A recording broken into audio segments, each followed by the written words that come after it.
සුපුරුදු විදියටම උදේ පාන්දරින්ම නැගිටලා මොනකට හොදගෙන මම මගේ සුපුරුදු තේ එක සුපුරුදු විදියටම බිව්වා. චානෝයි කොවි නැගිටින්න කලින් මං උදේ පාන්දරින්ම නැගිටින්නේ මට මං වෙනුවෙන් පුංචි මහරි කාලයක් වෙන් කරගන්න ඕන නිසා. මට මං වෙනුවෙන් වැය කරන්න ලොකු කාලයක් නෑ. උපරිමේ විනාඩි 5යි. ඒකත් ඉතින් තනියම නම් නෙවෙයි, මෙන්න මේ එළියේ ඉන්න මගේ පුංචි සමාජිකයෝ දෙන්නත් එක්ක. උදේ පාන්දර තේ එක බිබී ගත කරන මේ පුංචි විනාඩි 5ට පුළුවන් මුළු දවසම මාව උද්‍යෝගිමත්ව තියන්න. අම්මා සතුටින් කියන්නේ ඉතින් මුළු ගෙදරම සතුටින් කියන එකනේ. අද ඉතින් වෙනද වගේ සාමාන්‍ය දවසක් නම් නෙවෙයි. බලන්නකෝ මම මේ කොහෙද යන්නේ කියලා. ඉරාවෝ නම් හොඳටම වැටිලා හරිම ලස්සනයි. දන්නවද? සමහර වෙලාවට මට හිතෙනවා අවුවටයි වැස්සටයි පුළුවන්ද මගේ දවසේ සතුට තීරණය කරන්න කියලා. එයි දන්නවද? ඉර පායලා තියෙන දවස්වලට මම පුදුම තරම් ලෝභයි. අද ඉතින් මගේ පුංචි තේ කෑල්ලේ දළු කඩන දවසක්. දළු කඩන දවසට මෙහෙම අවුව වැටුනහම පුදුම රසණයක් තියෙන්නේ. ඔය ඉතින් තේ කෑල්ල ඉස්මත්තට ගියාම මං ජීවත් වෙන පුංචි ගෙදර පේන විදිය තමයි. ඔන්න බලන්නකෝ මාත් එක්ක මේ පිටිපස්සෙන් ආපු පුංචි ආදයා කවුද කියලා. ඉඳිකට්ට පස්සෙන් නූල වගේ මං යන්නේ කොහෙද? එයා එතන. මම මේ කොවිට වරෙන් තේ කෑල්ල පැත්තට ආවේ.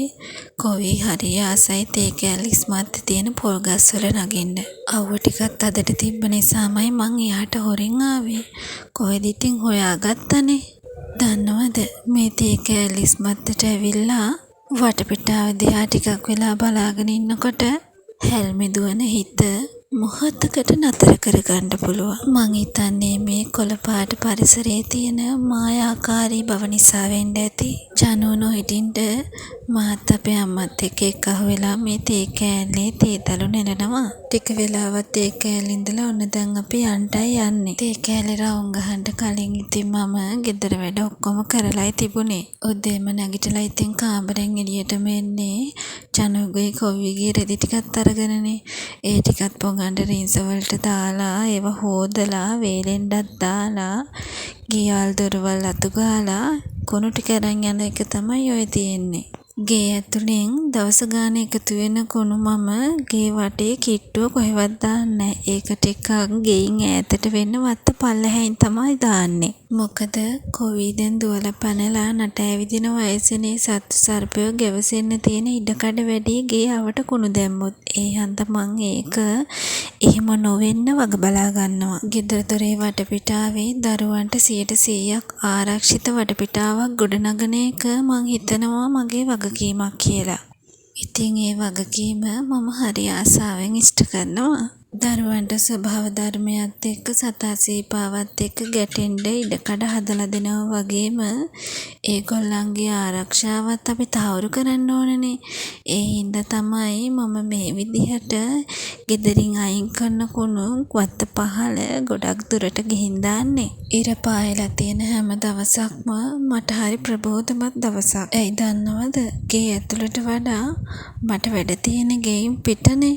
සමහර දවසට මට හිතෙනවා මේ ගෙවෙන හැම දවසක්ම එක වගේද කියලා. සමහර වෙලාවට ගෙදරට වෙලා ඉන්නකොට ඒක ඕනම කෙනෙක්ට හිතෙන්න පුළුවන් දෙයක්.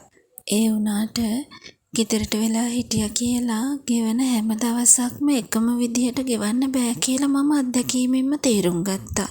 අද දවස ගොඩාක් සාර්ථකව ගෙවිලා අවසන් වුණාට මට හිතන්නවත් බෑ හෙට දවස මේ විදිහටම ගත කරන්න පුළුවන් වෙයිද කියලා. ඇයි දන්නවද මං ඒක ගොඩාක් විශ්වාසයෙන් කියන්නේ කියලා. සාර්ථකව ගෙවුණු දවසක් අවසානයේ මමත් හිතුවා හෙට දවසත් මේ විදිහටම මට ගෙවන්න තියෙනවා නම් කියලා. එක දවසක් විතරක් නෙවෙයි සාර්ථකව ගෙවෙන හැම දවසක් අවසානයේදීම මං ඒක හිතනවා. එහෙම හිතපු හැම දවසකම පහුවදාට අලුතින් ඉරක් පායද්දී මුළු දවසම පහුවදාට වඩා හාත්පසින්ම වෙනස් විදිහටයි නිර්මාණය වෙලා තිබුණේ. ඒ ඇතුලේ ගෙදර සමාජිකයන්ගේ දරුවන්ගේ පුංචි පුංචි වෙනස්කම් මට ඕන තරම් අඳුනගන්න පුළුවන් වුණා. සතුටින් අවසන් වුණු දවස් එක්ක දුකින් ආරම්භ වෙච්ච දවස් තිබුණා. දුකින් අවසන් කරපු දවස් එක්ක සතුටින් ආරම්භ කරපු දවස් තිබුණා. ඒකයි මම කියන්නේ මේ ගෙවෙන දවස් එකම විදිහට ගෙවෙන්නේ නෑ කියලා. මගේ පුංචි තේ කෑල්ලේ දළු කඩන දවසට ඉතින් වැඩිපුරම සතුටු වෙන්නේ කොවි. ඇයි ඉතින් සීමාවක් නැතුව හැම තැනම දුව ඇවිදින්න පුළුවන්නේ. දළු ලොරියේ එන්නේ ඉස්සරින් කඩන දළු ටික ගෙදරට ගෙනල්ලා බිම තුනී කරලා තියෙනවා. එයා ඉතින් දළු ගෝනිය ගෙනත් දුන්නට දළු ටික තුනී කරන කාරිය නම් පැවරුනේ මට. අව්වේ සැරත් එක්කද කොහෙදෝ දළු ටික හොඳටම රස්නෙහි කවරේ තිබිලම උදේම කඩපු දළු ටිකේ පින්න තිබුණට මොකද අතට ගන්නකොටම දැනෙනවා රස්නෙහි. දළු ටික ටිකක් තද වෙලා තිබ්බ නිසා එළියට ගන්න නම් ටිකක් අමාරු වුණා. ඒ වුණත් කොහොමෙන් හරි දළු ටික ඔක්කොම එළියට අරගෙන හොඳට තුනී කරලා දැම්ම රස්නෙහි යන්නම. ඔන්චිල්ලාවක් බැඳලා තිබ්බට මොකද කොවිඩ් ඔය හුඟ කාලෙකට පස්සේ තමයි ඔන්චිල්ලා පදින්න හිතිලා තියෙන්නේ. අප්පච්චිත් එක්ක ඔන්චිල්ලා පදිනකොට තමයි එයා හොඳටම සතුටු වෙන්නේ. ඔය ඉතින් කොවිගේ අපංකම් තමයි. කොවිගේ වයසමයි මේ රෙදිරක් එකට. මං ඒක බොහොම පරිස්සමට පාවිච්චි කරාට කොවිත් එක්ක ඒක පරිස්සම් කරගන්නම බැරි වුණා. ඉතින් එයා ඒක කඩලම දැම්මා. පොඩි ළමයි ඉන්න තැන්වල ඉතින් බඩමුට්ටු පරිස්සම් කරනවා කියන්නේ කරන්න අමාරු වැඩක් නෙවෙයි, කරන්න බැරි වැඩක්. උදේ ඉඳන් වැඩ කරලම දැන් ඉතින් ගොඩක් මහන්සියිනේ. ඉතින් බැලුවේ තැඹිලි ගෙඩියක් බොන්න. මං එනකොට මෙන්න මේ දෙන්න තැඹිලි බීලා ඔක්කොම කරලා ඉවරයි. පොල් කඩන සද්දේ තැඹිලි කඩන සද්දේ හරියට මඳුරන්නේ අපේ ගෙදර එළියේ ඉන්න සමාජිකයෝ දෙන්න. ඉතින් ඔය දෙන්නා තැඹිලි කන්නයි කුරුම්බ ලොඳ කන්නයි පුදුම තරම් පෙරේතකමක් තියෙන්නේ.